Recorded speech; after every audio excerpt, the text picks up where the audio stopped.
This is an exclusive excerpt from the Stuph File program with Peter Anthony Holder. Mark Leslie is back on the show. We had him on 5 years ago when he talked about his novel Fear and Longing in Los Angeles.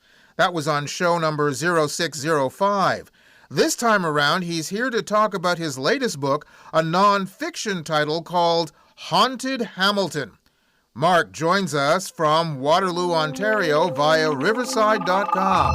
Hi, Mark. Hey, Peter. Great to be back. Oh, my God. It's been that long, has it? Yes, it has. And I thank you for being back on the program with us. Now, the last time we talked about a book of yours, it was a fiction, a novel.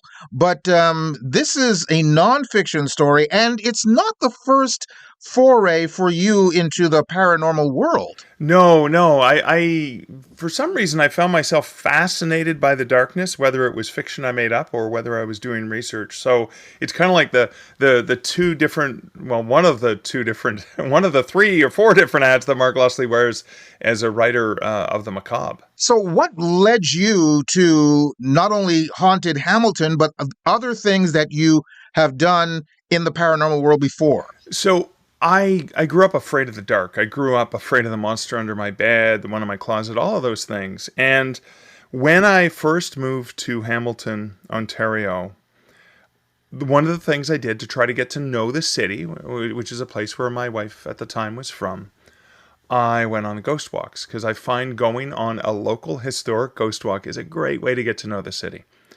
And I was so fascinated with the ghost walks of places like Ottawa and Hamilton and various cities that I've traveled to, that I thought, being a book nerd, a reader, and of course a writer, I thought, wouldn't it be great to have a book of this? So I mentioned that to the folks who were running Haunted Hamilton at the time, and now it's two separate walking groups. But I said, you guys, if you got some great stories here, you should consider doing a book. And they said, well, we're too busy running the tours, but if you want to write a book, we'll give you access to our files. And the light bulb went off in my head. I work in the book industry. I also happen to know of a publisher that was interested in such a book. And I went, aha, all the stars are aligned.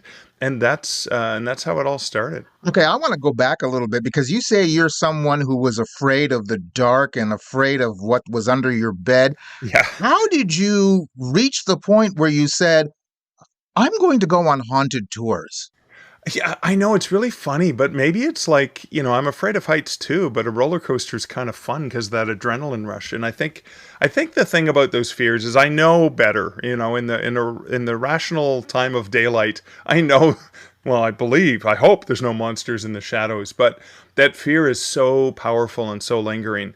And I think there's some sort of adrenaline rush. And one of the things, as a writer who makes up scary stories, but also shares them, is one of the great things about communicating that in the pages of a book is the person who's really scared has control. They can close the book. They can put it down. They can do something else.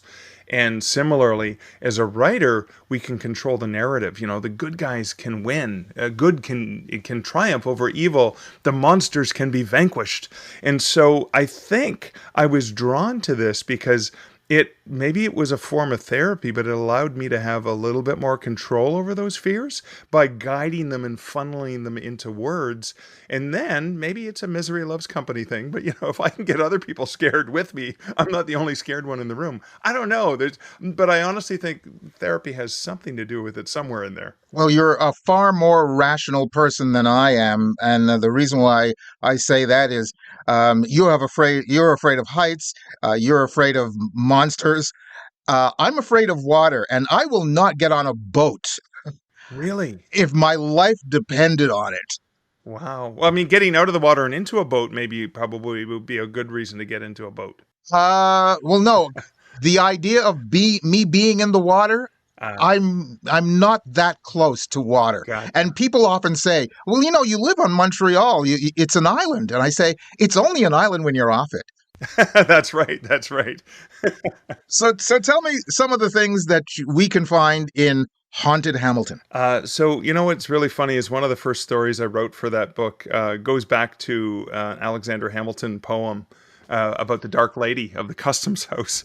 And not only did I learn about that through the poem, which was related to this very historic building that has it's transcended all the changes that Hamilton has had. Now, as a Canadian, you probably think of Hamilton as steel town, but when I was researching about the Customs House, I learned that it had been a textile town well before it was a steel town. So it has gone through various personas and ways that it was known. But I also learned, interestingly enough, there is a line that says, "An appealer who saw her." And I was like, "What the heck is that?" Like I've heard that term used in a place that gentlemen in quotes might frequent to see people take their clothes off. But I learned that the term peeler was a historic term that was used for police officers, and it was based on Sir Robert Peel. And that's where also the term Bobby comes from. So here's the cool thing about writing a ghost story book is you don't just learn about the cool ghosts of the city. You learn some of the history of the people, the places, but you even learn other cool things like Sir Robert Peel, like even the Canadian police who subscribe to much of his philosophy and writing still to this day. And that's where we get the term Bobby from for, police officers in the UK. And that's where the term peeler, which is not in common use anymore, that's where it comes from. So again, you do a book of ghost stories, and you're really touching upon a lot of different elements. Doing the research for Haunted Hamilton, what was the thing that really caught your eye as far as paranormal activity was concerned? I think one of them was this story about this tombstone. I called it the Tombstone Ghost, and it was a story I had read in the Hamilton Spectator as part of my research. And it was a really cool story that actually takes place over a decade of this haunting that happens in this apartment. This woman wakes up in the middle of the night, and she wakes up and sees this ghost with these deep sunken eyes and this long straggly hair, just the upper half of her body. And it looks like she's screaming, and she's floating over her just a few feet above her on the bed. And then the woman screams, and then the ghost takes off to this one corner of the room. And that keeps happening. And it's so freaky that they end up bringing in paranormal specialists from the US and exorcists and all kinds of like mediums and things like that. And they couldn't figure out what it was. And then 10 years later, they found a piece of tombstone in the building when they were collapsing it to build something else on that site. And they even followed the progression of the story of the gentleman who had shared the story. That's one of the stories that stuck with me because it wasn't just a one-off spooky, ghostly thing. This was something that happened over time and is documented in the daily newspaper as well. In relatively recent times, we're talking about the 70s and the 80s here when these stories took place. But I'm thinking that's one of the things that I found most fascinating is it's not just this moment in time and a weird thing that happened. It's the history that happens in that location over time. You yourself believe in ghosts or the paranormal world? I do. I believe, as Hamlet said, that there are more things in heaven and earth than are dreamt of in our philosophies, dear Horatio. So yes, I do. Does it quell your fears when you do the research for books like this? Sometimes I get scared. I was working on a book recently and it was late at night and my wife was in the other room reading and she was adjusting. We have the connected house. So she went to adjust the light in the bedroom and accidentally adjusted the light in the den. And I let out a scream because I was so into the chapter of the book I was writing. Yes, I get scared. But I think there's also a power to it as well. I think there's also something that really significant that allows me, I don't know, it allows me, like I said, that sort of control when I'm working on that. So yes, I get into it. Yes, I get scared, but that also tells me if I'm scared and I'm nervous and trepidatious as I'm writing a chapter or researching a chapter, that's probably going to translate to the reader having that same feeling. And why do we write and do storytelling? So people feel things. And so it's like, well, if I'm scared, I bet you other people might be too. This is not your first foray into the paranormal world. So Do you have other ideas and other titles and other regions that you want to check into Oh, for sure. in your next several books? You know what? I have a list of things I'm working on. One of them is haunted objects. One that I just turned into a Hamilton publisher just a couple weeks ago was the Ghost Stories of the Great Lakes. And oh my God, speaking of water, I mean, it was so fascinating. That was an absolute treat to work on. And I have other locations, bars and breweries and stuff like that. Like I have an endless list of places I really want to write about. Maybe you can answer this question in one of your future books. I mean, the fact that when a house is haunted, it's usually because someone died there.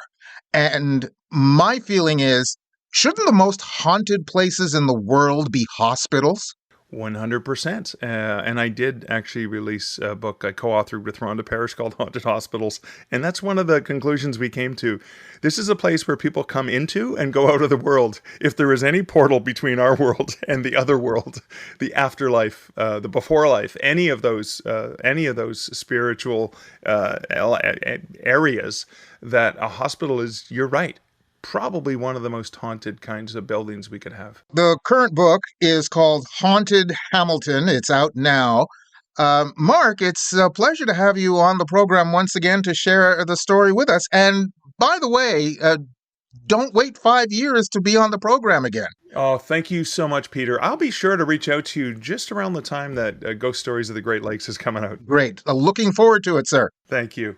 Mark Leslie, author of Haunted Hamilton. You can go to our website at thestufffile.com, check out the show number for this program, which is show number 0855, and you'll find the link to Mark's site, plus links to either Amazon.com or Amazon.ca, where you can order his book directly. You've just heard an exclusive excerpt from the Stuph File program with Peter Anthony Holder. To hear any or all of the full hour-long shows, visit thestufffile.com. Stuff is spelled S-T-U-P-H. That's thestufffile.com. A presentation of Flying Fish Communications.